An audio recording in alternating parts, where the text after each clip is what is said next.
Hi everyone, हम आज फिर इलेक्ट्रिसिटी को कंटिन्यू करने वाले हैं। हमने प्रीवियस वीडियो के अंदर इलेक्ट्रिसिटी के बारे में डिस्कस कर लिया था बेसिक कि इलेक्ट्रिक करंट होता क्या है, उसे फ्लो करने के लिए क्लोज्ड सर्किट चाहिए होता है। इलेक्ट्रिक करंट की डेफिनेशन, फॉर्मूला, एसआई यूनिट और इलेक्ट्रॉन्स को कैलकुलेट करना सीख लिया था।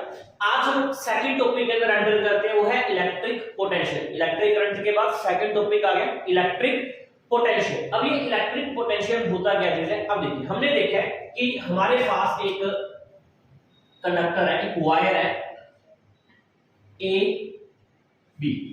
अब इसमें क्या है, इलेक्ट्रिसिटी फ्लो हो रही है, rate of flow of charge means इसमें चार्ज फ्लो हो रहे हैं।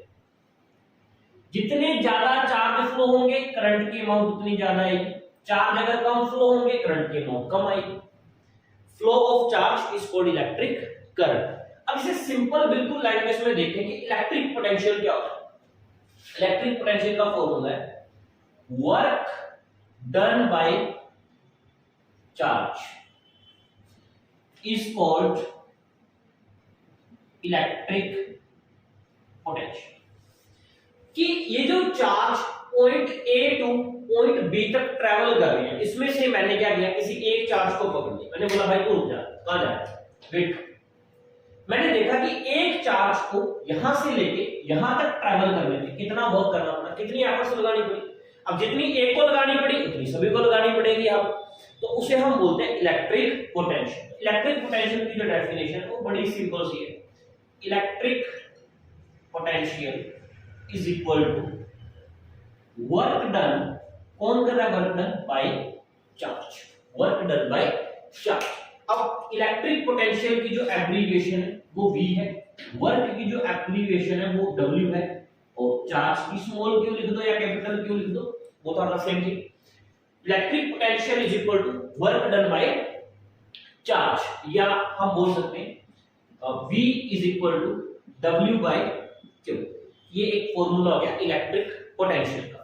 अब इलेक्ट्रिक पोटेंशियल हमें कैलकुलेट करना आ सकता है एग्जाम्स के अंदर, इसके ऊपर भी हमें बहुत सारे क्वेश्चंस मिलते हैं, या आगे ये डेरिवेशन करने में हमारी हेल्प करता है। तो हम लिखेंगे V क्या हो गया हमारा, electric potential, W work done. अब वर्क डन पूछे या एनर्जी पूछे, दोनों का मीनिंग सेम होता है, वर्क डन या एनर्जी।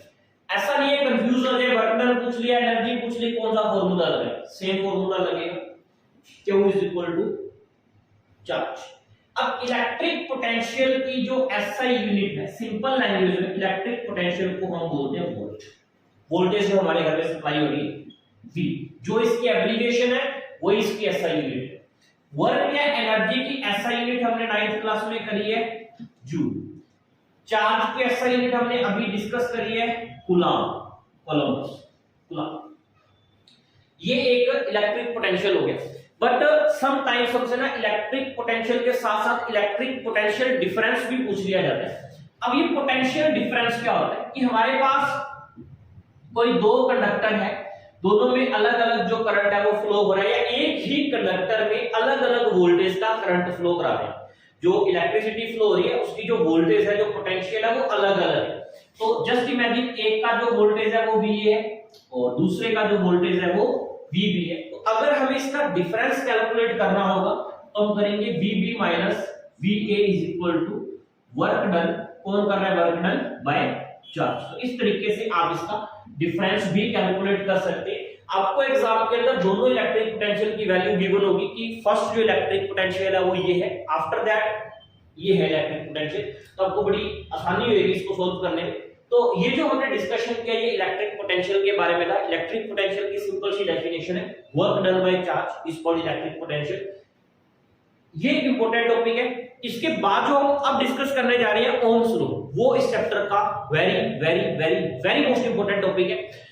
हर साल ओम्स लॉ से क्वेश्चन आए ऐसा हो नहीं सकता, और कोई टॉपिक इस चैप्टर से स्किप हो सकता है बट ओम्स लॉ से क्वेश्चन कभी भी स्किप नहीं हो सकता। ओम्स लॉ अगर हम करेंगे तो उसके लिए आपको इलेक्ट्रिक करंट और इलेक्ट्रिक पोटेंशियल दोनों ही आने जरूरी है। दोनों के बिना ओम्स लॉ आप सॉल्व नहीं कर सकते, ओम्स लॉ को आप डिस्कस ही नहीं कर सकते। तो डिस्कस करते हैं अब हम ओम्स लॉ भी। ओम्स लॉ होता क्या चीज है, ओम्स लॉ में हमें बहुत सारी बातें जो है वो याद रखनी पड़ती है। उसकी बेसिक थिंग क्या, वो कहना क्या चाहता है ओम्स लॉ कि मैं किस चीज के ऊपर वर्क करूंगा, हमारा मेरा फ्लो में क्या है, बेसिस क्या है किसी भी लॉ को सोल्व करने की।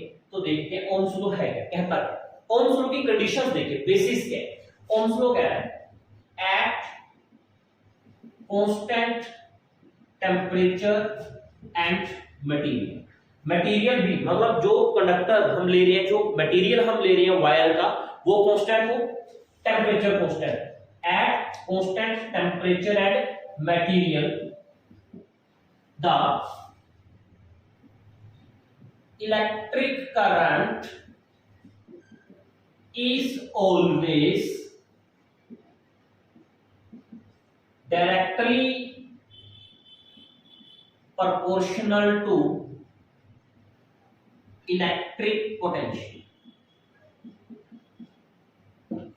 कि अगर हमारे पास किसी कंडक्टर का टेम्परेचर और मटेरियल कांस्टेंट है तो हमेशा ही इलेक्ट्रिक करंट जो है वो डायरेक्टली प्रोपोर्शनल होगा इलेक्ट्रिक पोटेंशियल के। इसका मीनिंग क्या होता है, electric current directly proportional electric potential.